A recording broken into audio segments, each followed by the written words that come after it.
As polar ice is melting away, so is the stability of the planet. Global sea level reached a record high, the highest greenhouse gases ever released. Arctic sea ice levels reached a record low, the hottest year ever. Here we are in the Southern Ocean, West Antarctic Peninsula, on the Elysium expedition. This region of the ocean is particularly sensitive to climate change. The salps tend to be moving in, and the krill populations are on the decline. This is a route that Shackleton took, so we're going to follow in his footsteps, and we're going to be sampling the plankton along the way.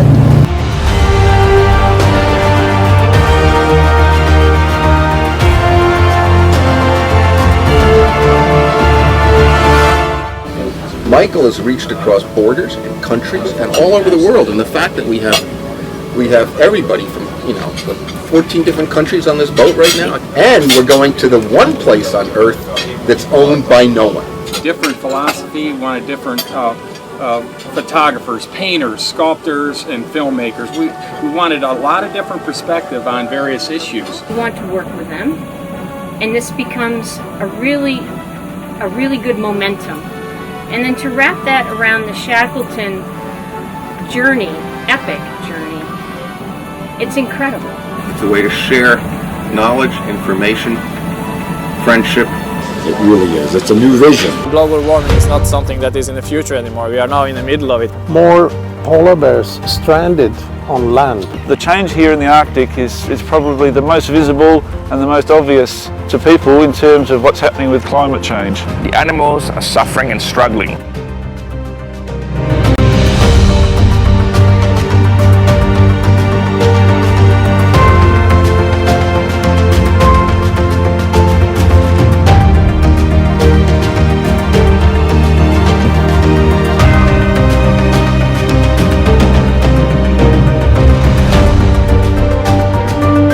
Pictures have power, the power to convince the unconvinced.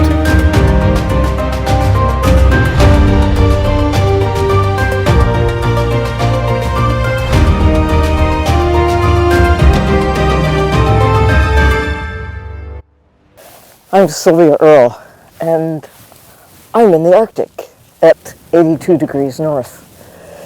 Well, we're not quite ready for tropical drinks and bikini bathing suits yet, but where I'm sitting right now, this is pack ice, what's left of it.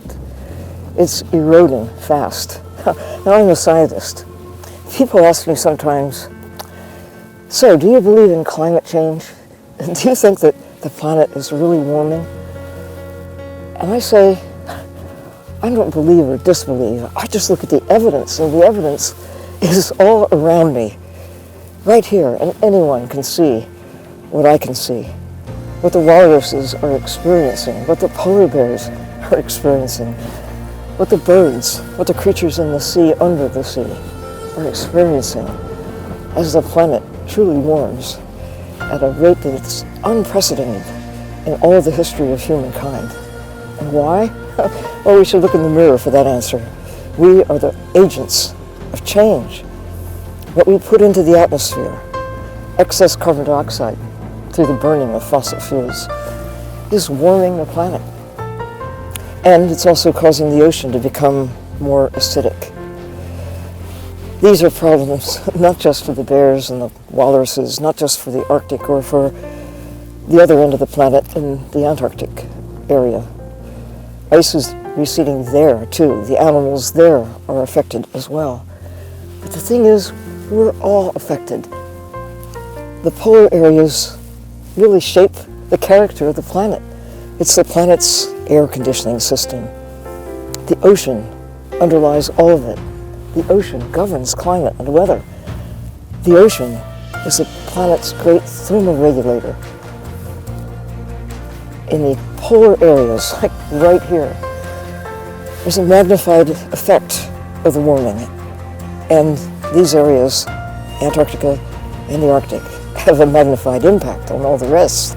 Well, and here's the thing, we have an impact on these areas. It works both ways. polar areas affect us and we affect the polar areas.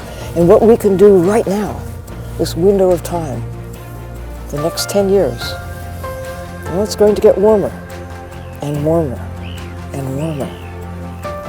But we can do things that will make it possible to stabilize the way the world functions, to give the birds, to give the bears, to give life on Earth, including our own lives, a chance, a better chance for a long and enduring history.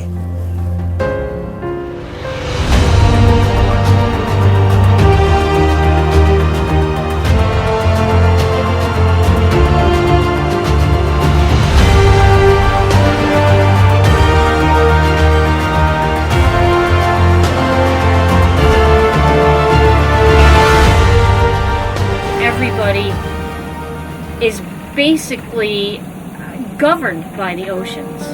Even our internal physiology is a saline situation that is inherited from the sea. We are of the sea. We know there are delicate areas that are beginning to degrade. We only have so much time. And now is the time, because you don't know how much longer you have. No, what I do in my life, how can I impact anything?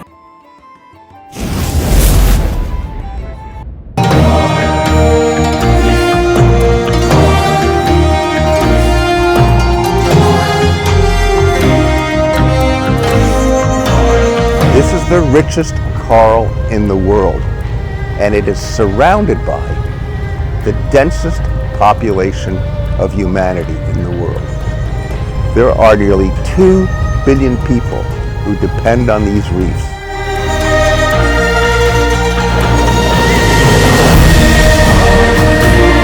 This part of the Coral Triangle, photographically, is about the most difficult place to shoot in the world. There is so much input, there is so much of it, and it takes the kind of collaboration that we have on Elysium to begin to really tell the tale. Collaboration is a megaphone for preservation.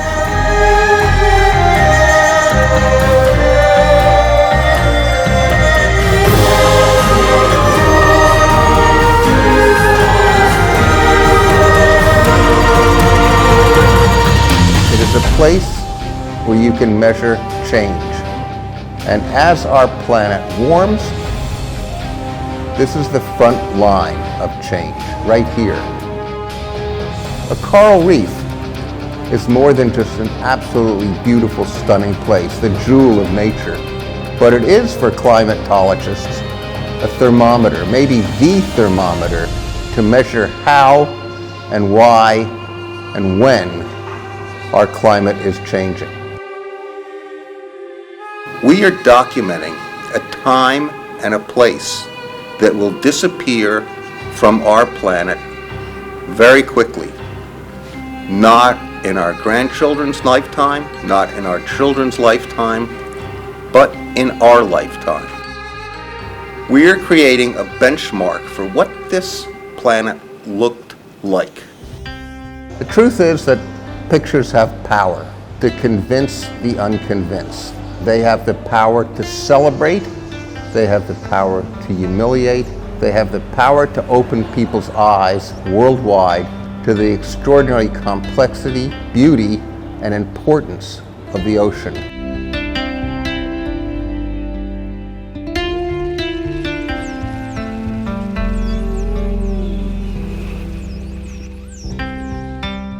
David Dubélé and I go on National Geographic Live speaking tours, 40 cities, 7 countries.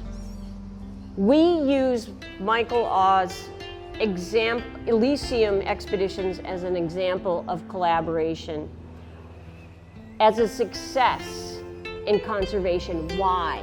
Why? It's really simple. Collaboration, all of us coming together, we are amplifying the conservation message. I can't thank Michael Augh and the Elysium teams enough for taking their time to go to Antarctica to go to the Arctic and then to convene in the Coral Triangle. One of us, or even David and I working, we are two voices. We are two sets of images. But when you bring 48 or 49 or 63 or 57 people together that are artists, sculptors, writers, poets, scientists, filmmakers, photographers, what do you get? You get an incredible volume, you get an incredible collaboration, and you get incredible amplification. And it goes out and it slaps the world in the face and says, if I don't affect you through a picture, maybe I'll affect you through music, or maybe I'll affect you through poetry or a sculpture. But we're gonna get to you one way or another. And Michael Augh's vision is really a collaboration that is amplifying conservation, and it really is an incredibly effective tool. And for that, we really want to thank him, and for everybody that comes. And the other really, really cool thing here that I saw on this trip was the emerging talent and the energy. Nowhere on this planet have I ever seen people convene in one room and see so many young people so goddamn interested in contributing. Not just going on a dive trip, not just going on a holiday, but really making a difference. Counting coral, counting fish, counting plastics. They're not on a dive trip, they're here to contribute. They could be anywhere on the planet, and they've come here to spend their time to make a difference.